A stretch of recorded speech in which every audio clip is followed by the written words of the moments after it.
This video is basically about psychology. Psychology is one of those fields that I always felt intrinsically interested in learning more about it, and I never really did it or practiced it as a field. But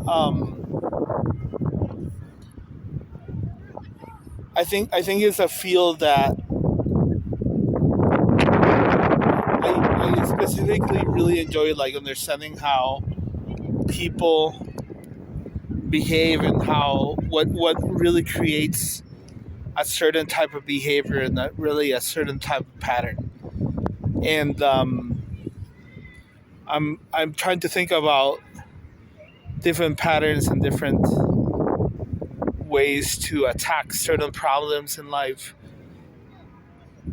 And I think a very interesting phenomena is basically self-esteem and motivation. And I personally have struggled with both self-esteem and motivation certain times of my life, and I'm the type of person that whenever I had issues, instead of trying to figure out how to create a better scenario at the certain moment, I would just start romanticizing about like a faraway land, and I would just, instead of really creating a better situation there, I would just move on to another place. But I think really the best way to build anything is just by small incremental steps.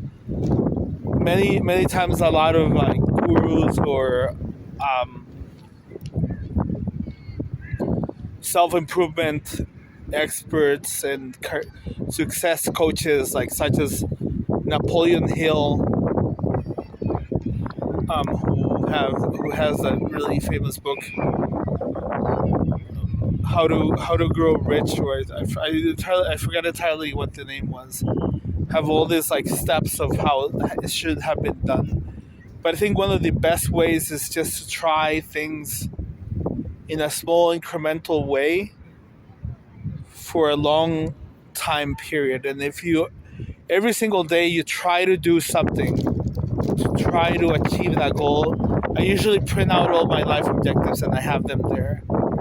And every single day I just try harder and harder and harder to get where I want. I think eventually I start getting closer to the place.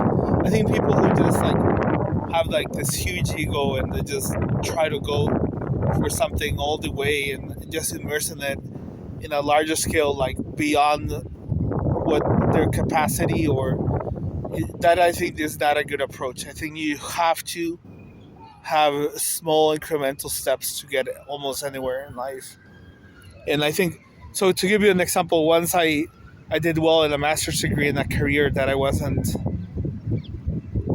that familiarized with, but I knew I liked it. And then I went immediately for a PhD in one of the best universities.